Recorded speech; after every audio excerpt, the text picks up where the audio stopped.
మీతో 40 రోజులు. నేను పవిత్రుడను, కనుక మీరును పవిత్రులుగా ఉండండి. సహోదరీ సహోదరులారా, ఇదిగో ఇదే మిక్కిలి అనుకూల సమయము, ఇదే రక్షణ దినము.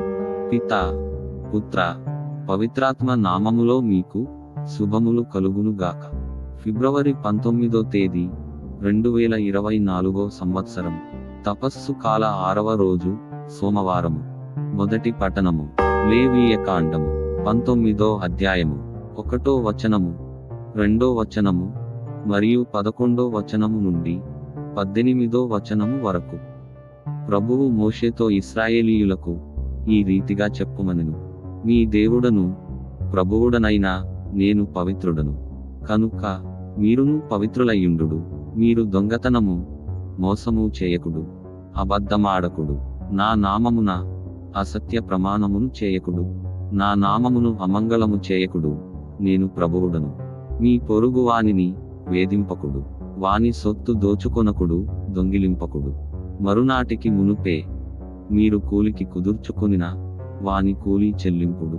మూగ వానిని శపింపకుడు. గ్రుడ్డివాడు నడచు త్రోవలో దేనినైనను అడ్డము పెట్టి అతడు పడునట్లు చేయకుడు. మీరు మీ ప్రభువునకు భయపడుడు, నేను మీ ప్రభువుడను. మీరు తగవులలో తీర్పు చెప్పునప్పుడు న్యాయమును పాటింపుడు. పేదలకు పక్షపాతము చూపకుడు, సంపన్నులను అభిమానింపకుడు.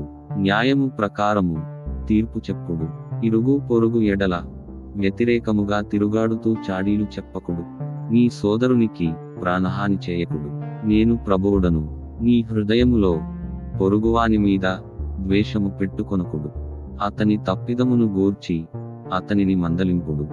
అప్పుడు అతని మూలమున నీవు పాపము మూటకట్టుకొనకుందువు. పొరుగువారి మీద పగ తీర్చుకొనకుడు, వైరము పెట్టుకొనకుడు. నిన్ను వలె నీ పొరుగువానిని ప్రేమింపుడు. నేను ప్రభువుడను. ఇది ప్రభువు వాక్కు. ప్రత్యుత్తర గీతము. కీర్తనల గ్రంథము 19వ అధ్యాయము 8, 9, 10, 15 వచనములు. అందరూ ప్రభు మీ మాటలు ఆత్మయు జీవమును అయ్యున్నవి. ప్రభువు ధర్మశాస్త్రము పరిపూర్ణమైనది, అది ఆత్మకు నూతన జీవమును వస్గును. ప్రభువు ఆజ్ఞలు నమ్మదగినవి, అవి తెలివి లేని వారికి జ్ఞానమును వస్గును. అందరూ ప్రభు మీ మాటలు ఆత్మయు జీవమును అయ్యున్నవి. ప్రభువు కట్టడలు నీతియుక్తమైనవి, అవి హృదయమునకు ఆనందము చేకూర్చును. ప్రభువు విధులు నిర్మలమైనవి, అవి మనస్సునకు వివేచనము వస్గును. అందరూ ప్రభు మీ మాటలు ఆత్మయు జీవమును అయ్యున్నవి. దైవభీతి నిష్కల్మషమైనది, అది కలకాలము మనును. ప్రభువు చట్టములు సత్యమైనవి, అవి అన్ని ధర్మమైనవే. అందరూ ప్రభు మీ మాటలు ఆత్మయు జీవమును అయ్యున్నవి, అవి మేలిమి బంగారము కంటే ఎక్కువగా ఆశింపదగినవి. తేనెపట్టు నుండి చిప్పిలు తేనె కంటే తీయనైనవి. అందరూ ప్రభు మీ మాటలు ఆత్మయు జీవమును అయ్యున్నవి. నాకు ఆశ్రయనీయుడవు విమోచకుడవు అయిన ప్రభు, నా పలుకులు నా ఎదలోని తలంపులు నీ మన్నన బడయునుగాక. అందరూ ప్రభు మీ మాటలు ఆత్మయు జీవమును అయ్యున్నవి. సువిశేష పఠనము. అపోస్తలుడైన పునీత మత్తయి గారు వ్రాసిన పవిత్ర సువిశేషములోని భాగము. ప్రభువా మీకు మహిమ కలుగునుగాక. 25వ అధ్యాయము 31వ వచనము నుండి 46వ వచనము వరకు. మనుష్య కుమారుడు సమస్త దూతల సమేతముగా తన మహిమతో వచ్చునప్పుడు తన మహిమాన్విత సింహాసనముపై ఆసీనుడగును. అప్పుడు సకల జాతుల వారు ఆయన సముఖమునకు చేర్చబడుదురు. గొర్రెల కాపరి మేకలను గొర్రెలను వేరుపరచునట్లు ఆయన వారిని వేరుపరచును. ఆయన గొర్రెలను తన కుడి ప్రక్కన, మేకలను తన ఎడమ ప్రక్కన నిలుపును. అప్పుడు సింహాసనాసీనుడైన రాజు తన కుడి ప్రక్కన ఉన్న వారితో, నా తండ్రిచే దీవింపబడిన వారలారా రండి, ప్రపంచ ప్రారంభము నుండి మీకై సిద్ధపరుపబడిన రాజ్యమును చేకొనుడు.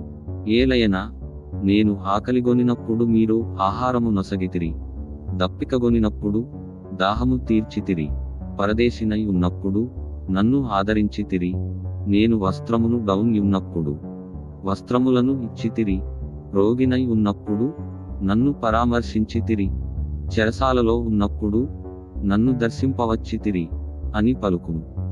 అప్పుడు ఆ నీతిమంతులు, ప్రభూ, నీవు ఎప్పుడు ఆకలిగొనియుండుట చూచి భోజనము పెట్టితిమి, దప్పికగొనియుండుట చూచి దాహము తీర్చితిమి, ఎప్పుడు పరదేశిగా ఉండుట చూచి ఆదరించితిమి, వస్త్రహీనుడవైయుండుట చూచి వస్త్రములను ఇచ్చితిమి, ఎప్పుడు రోగివై యుండుట చూచి పరామర్శించితిమి, చెరసాలలో ఉండగా దర్శింపవచ్చితిమి అని అడుగుదురు. అందుకు రాజు, ఈ నా సోదరులలో అత్యల్పుడైన ఏ ఒక్కనికి మీరు ఇవి చేసినా అవి నాకు చేసితిరి అని మీతో నిశ్చయముగా చెప్పుచున్నాను అని వారితో చెప్పును.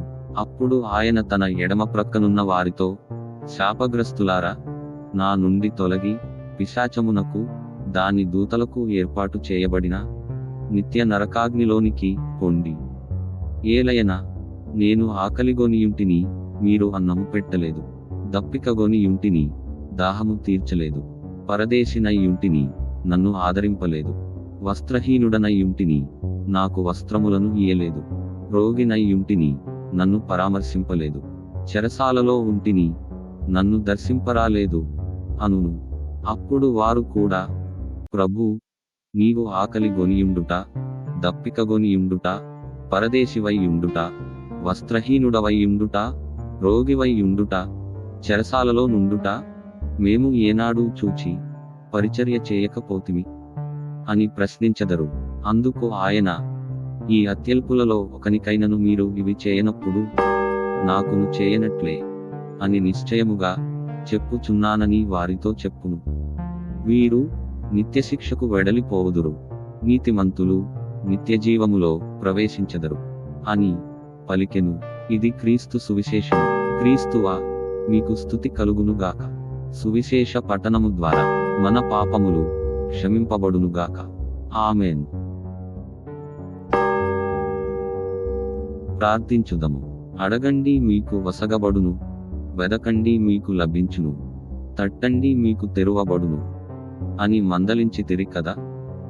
ఇదిగో ప్రభు పూర్ణ హృదయంతోనూ నిండు మనస్సుతోనూ మిమ్ము ప్రేమించుటకును మహిమ పరచుటకును ఎప్పుడూ మిమ్ము మరువకుండుటకును అవసరమైన భక్తిని శక్తిని మాకు దయచేయుము.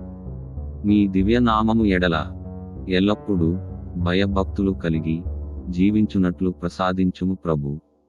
మా వలె మా తోటివారిని కూడా ప్రేమించమని చెప్పిన తండ్రి, మాతోటి వారిలో మిమ్ము చూసి మేము కూడా అంతటి ప్రేమను పంచుటకు మీ ప్రేమతో మా హృదయములను నింపండి. సదాకాలము జీవించుచు పరిపాలించెడు వారా. ఆమేన్. ప్రియ సహోదరి సహోదరులారా, ఈ అనుదిన దైవ వాక్కు ద్వారా అభిషేకించబడి మననాథుడైన క్రీస్తులో జీవించు యోగ్యతను పునరుద్ధరించుకొనుడు. వీడియో క్రింద సబ్స్క్రైబ్ బటన్ ఉంటుంది, నొక్కి సబ్స్క్రైబ్ చేయండి. కుదిరితే మీ ప్రియ మిత్రులకు షేర్ చేయండి. ప్రభువైన క్రీస్తుని ప్రేమ మీకు మీ బిడ్డలకు తోడై యుండునుగాక. పితా, పుత్ర, పవిత్రాత్మ నామమున. ఆమేన్.